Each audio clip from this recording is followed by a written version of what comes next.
Hollywood's golden age has always been remembered as a glittering fantasy. The silver screens shimmered with stars whose beauty and charm seemed untouchable. But behind the polished posters and perfectly posed photographs, there was chaos. Tempers raged hotter than the California sun, and some of cinema's brightest icons carried storms inside them that the studios tried desperately to hide. The velvet curtain was carefully drawn to protect reputations, but if you pull it back, the picture changes. You see the shattered glass, the bruised egos, and the trail of fear these legends left behind. This wasn't just about artistic temperament. These were volcanic eruptions, battles with co-stars, directors, and anyone unlucky enough to cross their path. And today, we're not looking at the smiles. We're looking at the rage.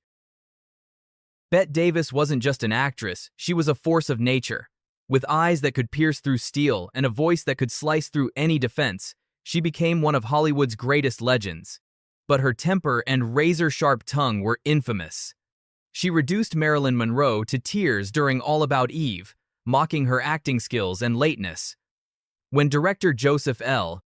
Mankiewicz defended Monroe, Davis snapped, "Why are you wasting my time with that blonde nothing?" Her fury wasn't just verbal. Davis once hurled a telephone at a director who suggested she play a scene differently. She even stormed into Jack Warner's office, her studio boss, and stomped across his desk in heels, leaving deliberate scuff marks as she made her demands. Warner later admitted, "I wouldn't wish Bette Davis on my worst enemy." And yet, she was brilliant. 2 Oscars, 10 nominations, and performances that remain unmatched. When asked about her reputation, she shrugged. When a man gives his opinion, he's a man.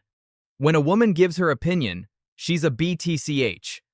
I've been one for 40 years, and that's the only way to get things done. Asterisk. But if Davis was fire, Errol Flynn was dynamite. Errol Flynn embodied the swashbuckling hero, graceful, handsome, sword in hand. But off-screen, his fights weren't choreographed. They were destructive. During the adventures of Robin Hood, Flynn arrived drunk. When criticized, he grabbed a prop sword and destroyed a $10,000 camera, equivalent to more than $200,000 today. Instead of apologizing, Flynn declared, "That's how Robin Hood would have handled it." His reputation with women was even darker. Extras and co-stars claimed he lashed out if they rejected him, sabotaging their scenes out of spite. The phrase, "in like Flynn," became shorthand for his predatory reputation. Outside the studio, chaos followed. He was arrested for drunk and disorderly conduct multiple times, including a brawl at the Knickerbocker Hotel that left an entire bar in ruins. But Warner Brothers protected him. Teams of fixers bribed police, paid off victims, and planted alternate stories in gossip columns. A doctor on payroll would declare Flynn too ill whenever court appearances loomed. By 1958, his charm was gone, his face ravaged by alcohol. The man who once symbolized adventure died the next year, aged only 50. His temper and excesses had consumed him. And if Flynn was chaos, Joan Crawford was control turned into rage. Joan Crawford's public image was pure elegance, but her reputation on set told another story. During Johnny Guitar, her feud with Mercedes McCambridge escalated into full-blown war. Crawford reportedly gathered her co-stars' costumes and set them on fire in front of the entire crew. When the director tried to intervene, she threatened to walk off the set entirely. Her legendary feud with Bette Davis also turned dangerous. On the set of Whatever Happened to Baby Jane, Davis had to drag Crawford across the floor. Crawford secretly filled her costume with heavy weights, injuring Davis's back. In retaliation, Davis installed a Coca-Cola machine on set, knowing Crawford was married to the Pepsi CEO. Her treatment of staff was just as terrifying. Assistants were slapped for missing specks of dust. Makeup artists were screamed at for lipstick being the wrong shade. One journalist who dared ask about her age had a vase of roses hurled at his head. But the strangest contradiction was this. While terrorizing colleagues, she answered every fan letter personally, maintaining an image of grace. It was a double life, charming to the public, monstrous to those closest. If Crawford's rage was icy and deliberate, Lee Marvin's was sudden, explosive, and impossible to contain. Before Hollywood, Lee Marvin fought in World War II, surviving brutal battles in the Pacific. But some said the war never left him. On the set of The Dirty Dozen, he punched a cameraman so hard he broke his nose. Production halted until a replacement could be found. During Cat Ballou, he threatened to throw Jane Fonda off a moving train if she didn't stop giving him advice. Fonda later described working with him as standing next to a live grenade with the pin half pulled. Drinking fueled his worst outbursts. Directors scheduled morning shoots, hoping he'd be sober, but it rarely worked. Sometimes doubles were used for shots he was too drunk to perform. And yet, people who saw him sober described a thoughtful, intelligent man. After one violent eruption, Marvin wept to a director. "I don't know who that person is. He scares me too." But where Marvin's rage came from trauma, Kirk Douglas's fury came from power. Kirk Douglas had the cleft chin, piercing eyes, and the will of iron. On Spartacus, he not only starred but forced out the original director, taking control of the entire production. His clashes with Stanley Kubrick became legendary. Kubrick, usually uncompromising, directed Douglas from a distance, using assistants as messengers rather than facing him directly. Co-stars weren't safe either. During The Vikings, Douglas allegedly hurled a battle axe at Tony Curtis, missing him by inches. Curtis complained, and Douglas coldly replied, "Next time, I won't miss." Even directors were humiliated. On Paths of Glory, he stopped mid-scene to shout at Kubrick, "You're doing it all wrong." Then he directed the scene himself while the crew stood frozen. Over time, his temper was reframed as perfectionism. By the time he became an elder statesman of Hollywood, his explosions were retold as signs of passion, not abuse.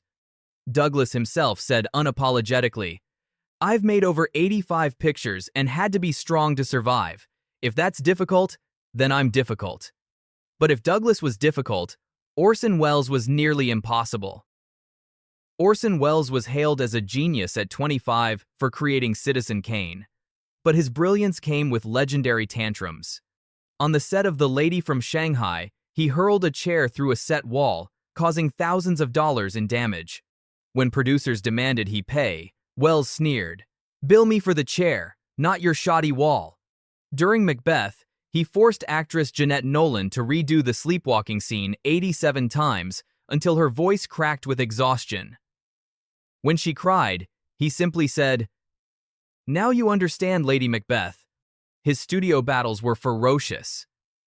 RKO re-edited The Magnificent Ambersons without him, and Welles raged so fiercely he had to be restrained from attacking the editor. Brilliance became his downfall. Studios refused to work with him. By the 1952nd, the man who had redefined cinema was doing wine commercials to fund tiny projects. But if Welles's rage destroyed his career, James Cagney's temper fueled battles that shook Warner Brothers itself.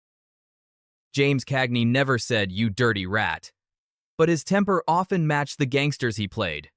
In the 1930s and 1940s, he clashed so fiercely with Warner Brothers that he walked off sets, broke contracts, and sued the studio repeatedly. In one confrontation, he grabbed Jack Warner by the collar and lifted him off the ground, snarling, "Don't ever talk to me like that again." On set, he was equally intimidating. During Angels with Dirty Faces, he berated co-star Pat O'Brien so viciously that O'Brien wept. Directors often avoided correcting him, fearing the backlash. Off-set, he once chased a photographer 3 blocks before smashing his camera. His excuse? "I don't like people taking liberties." Cagney's anger, however, had precision.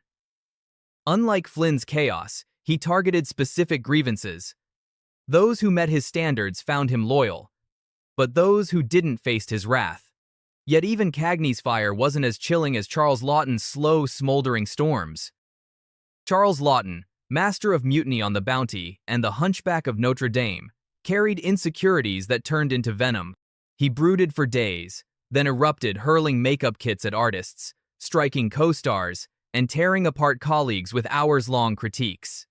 One director said, "Working with Charles was like waiting for a volcano to go off." Buster Keaton, by contrast, was known for calm.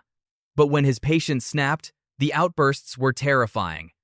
During The General, after endless technical failures, he destroyed an entire set with a sledgehammer, expressionless the entire time. Later, when MGM rejected one of his projects, he hurled a chair through a 14th-floor window. Keaton's eruptions were rare, but unforgettable. A cameraman once said, "It was like watching Abraham Lincoln have a breakdown." And if Keaton's anger was rare, Ava Gardner's was constant, blazing as fiercely as her beauty. Ava Gardner was stunning, witty, and magnetic, but when angered, she was terrifying. On Mogambo, she flipped a heavy makeup table after clashing with director John Ford. She told him, "I'll apologize when hell freezes over." Her fights with MGM executives were volcanic. Louis B. Mayer once lectured her about her private life. Gardner unleashed a profanity-laced tirade so shocking that even the iron-willed Mayer was stunned.